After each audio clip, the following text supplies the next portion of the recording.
इस समय ऑपरेशन सिंदूर और भारतीय सेना की ओर से आज की गई कार्रवाई के बारे में और चर्चा करने के लिए हमारे साथ स्टूडियो में मौजूद हैं रिटायर्ड कर्नल अनिल कुमार माथुर।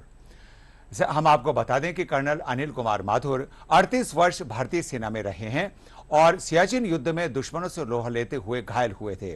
वे डिवेव यानी डिसेबल्ड वॉर वेटरन्स के प्रदेश अध्यक्ष हैं। कर्नल अनिल कुमार माथुर, बहुत बहुत स्वागत आपका। सबसे पहले तो हमारी तरफ से जय हिंद स्वीकार करें। जय हिंद। जय हिंद। आज की कार्रवाई, जैसा कि पिछले 15 दिनों के इंतजार के बाद देश बहुत बेसब्र थे, देशवासी बहुत बेसब्र थे, लेकिन सेना ने जिस तरह से उनके सब्र को अंजाम देते हुए जिस तरह की कार्रवाई आज की, उससे पूरे देश में एक तरीके से खुशी की लहर है। एक फौजी के रूप में, एक आर्मी ऑफिसर के रूप में आप क्या सोचते हैं, आपकी क्या प्रतिक्रिया है? जैसा कि हमारी सेना भी देश के विचारों से, देश के दृष्टिकोण से ही स्थिति को समझती है जी। मगर जिस ढंग से देश में एक प्रतिक्रिया करने की आम आदमी की जिससे जो जिज्ञासा होती है जी, वो सेना में थोड़ा सा डिसिप्लिन है और थोड़ा कमांड कंट्रोल है, अपने ऊपर नियंत्रण है, उसको वो उसी ढंग से उनके अंदर भी एक भावना होती है कि इस कायराना जो हरकत उन बुज़दिलों ने की है हमारे निर्दोष लोगों को, टूरिस्ट को, ऐसा पहले कभी भी नहीं हुआ। जब ऐसा कायराना पूर्ण हरकत उन्होंने की तो उस समय से ही भारतीय सेना के हर सैनिक के मन में था कि इसका उचित बदला लिया जाए, मगर उसको हम जल्दबाजी या नी जर्क एक्शन से नहीं कर सकते जी।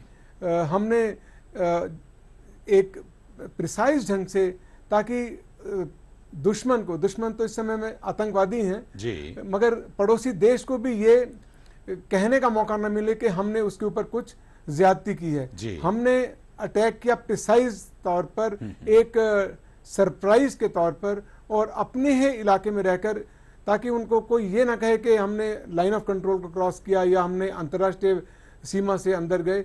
और वहीं से जो हमारे टारगेट थे, प्रिसीजन टारगेट जी, बिल्कुल पिन पॉइंट करके, सरप्राइज देकर, और एक क्वांटम अपने खुद डिसाइड करके कि किस टारगेट के ऊपर किस ढंग से, किस बल से उसके ऊपर डिस्ट्रॉय किया जाएगा, वो हमने किया जी।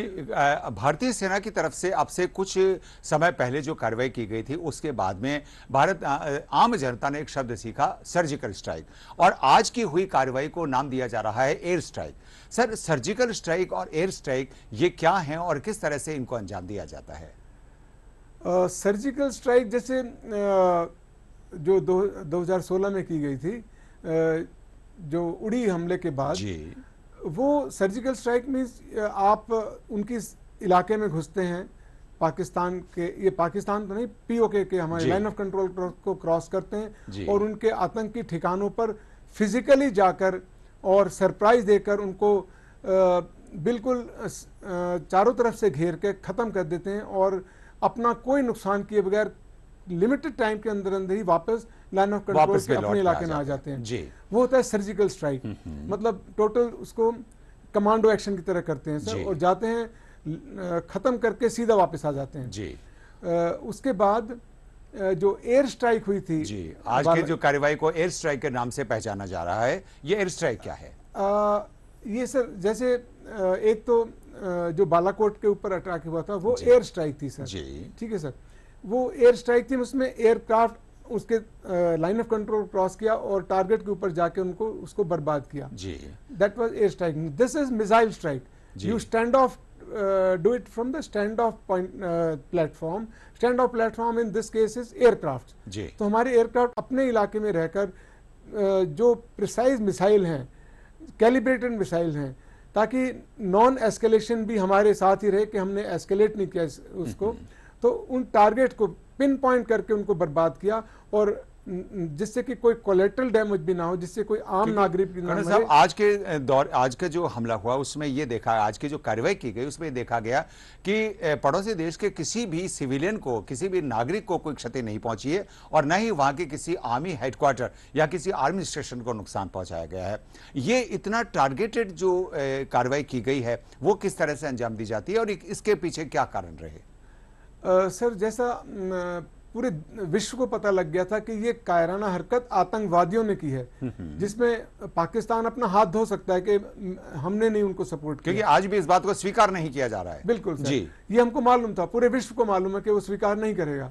मगर उस आतंकी ठिकानों पर आतंकी के आकाओं को खत्म किया जाए, इसलिए ये प्रिसाइज बिल्कुल सटीक तरीके से पिन पॉइंट करके हमारा उस समय जब स्ट्राइक करने गए स्टैंड ऑफ एयरक्राफ्ट से, तो मकसद आम आदमी को, आम जनता को नुकसान न पहुंचे, ताकि पाकिस्तान को कुछ कहने का मौका न मिले। दूसरा, उनके मिलिट्री इंस्टॉलेशन पे अटैक नहीं किया, ताकि ये ना कहें कि भारतीय सेना ने हमारी सेना के ऊपर अटैक किया, अब हमें छूट है कि हम भी जवाबी कार्रवाई करें। जी, यानी कि ये कहने का उनको मौका नहीं मिलेगा। बिल्कुल सर। एक बार फिर लौटते हैं हमारे देश की तरफ। जब किसी युद्ध या युद्ध की आशंका की स्थिति होती है तो सब लोग आर्मी की तरफ, हमारी रक्षा सेनाओं की तरफ देखते हैं, लेकिन ऐसी स्थिति में आम नागरिकों के क्या कर्तव्य होते हैं, उनकी क्या ड्यूटीज बनती हैं, वो किन किन बातों का ध्यान रखें?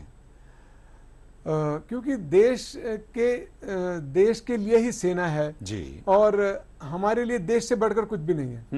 तो जब ये चाहते हैं, will of the nation is that we should go and take revenge और रादर डिफीट द एनिमी, तो उस समय हम जानते हैं कि उन देश की दुआएं, उनकी मनोबल जो देश का है वो भी हमारे साथ है, जिससे हमारा मनोबल और ऊंचा होता है। मगर इसके बाद हम ये भी हमको प्रभावित करता है कि इस समय देश में कोई ऐसा मनमुटाव की बातें ना हो, मनभेद की बातें ना हो, आपस में सब एकजुट होकर देश को सपोर्ट करें, ताकि हम अपना कर्तव्य निभा सकें। उनकी भी एक सिविलियन की, उस समय अगर हम बॉर्डर पर युद्ध कर रहे हैं, अगर देश में अगर उसी ठीक समय ऐसा कोई घटना हो जिससे कि नुकसान हो, आम जनता का जान माल का नुकसान हो, टेरराइज हो या एयर स्ट्राइक हो जाए, तो उस समय उनको उसी ढंग से डिसिप्लिन में रहकर उसको कंट्रोल करना है, और उसका, ताकि दुश्मन की जो निगाह थी हमको ज्यादा से ज्यादा नुकसान करने की, वो ना संभव हो, वो अपने मकसद में कामयाब ना हो सके। जी, अगर हम भारत और पाकिस्तान की स्थिति की बात करें तो प्रधानमंत्री नरेंद्र मोदी के नेतृत्व में इस समय भारत जो है वो हर क्षेत्र में तरक्की कर रहा है, आर्थिक क्षेत्र में, औद्योगिक क्षेत्र में, और हर क्षेत्र में तरक्की कर रहा है और एक विश्व शक्ति बनने की तरफ चल रहा है। दूसरी तरफ पड़ोसी देश के बारे में ये बात अक्सर आती है कि वहाँ बहुत सारी अस्थिरता है, आर्थिक मुद्दों पर भी कोई बहुत ज्यादा अच्छी स्थिति नहीं है। क्या ऐसी स्थिति में आपको लगता है कि पड़ोसी देश की तरफ से भी कोई जवाबी कार्रवाई संभव हो सकती है, और क्या ये जो आज की कार्रवाई है उसके बाद में आगे कोई लंबा युद्ध की एक आशंका आप देखते हैं? सर, एक सैनिक होने के नाते जी, तो खैर हम तो हर तैयार रहते हैं, प्रतिक्रिया के लिए तैयार हैं जी। मगर एक भारतीय नागरिक होने के नाते और एक मैच्योर सिटीजन होने के नाते मैं सोचता हूं कि अगर पाकिस्तान ना तो इस हालात में है कि वो हमसे बदले की कार्रवाई कर सके या एक लंबे युद्ध के लिए हमको उलझा सके, वैसे उसकी कोशिश हमेशा यही रही है। आप उसको पड़ोसी की जलन कह दें या कुछ भी कह दें, या उनको ऐसे आकाओं की सपोर्ट जो उनको मैं उनका नाम नहीं लूंगा, मगर जो उनको इन सब चीज़ों से, युद्ध सामग्री से उनको लैस करते हैं, उनको सपोर्ट करते हैं, उनको डिफेंस सैंक्शन देते हैं, उनके भी ये इरादे होते हैं कि भारत जो कि प्रगतिशील है और बल्कि विकसित श्रेणी में आने वाला है, तो वो नहीं चाहते कि इस ढंग से हम बढ़ते रहें। वो चाहते हैं हमारे सामने रोड़ा अटकता रहे।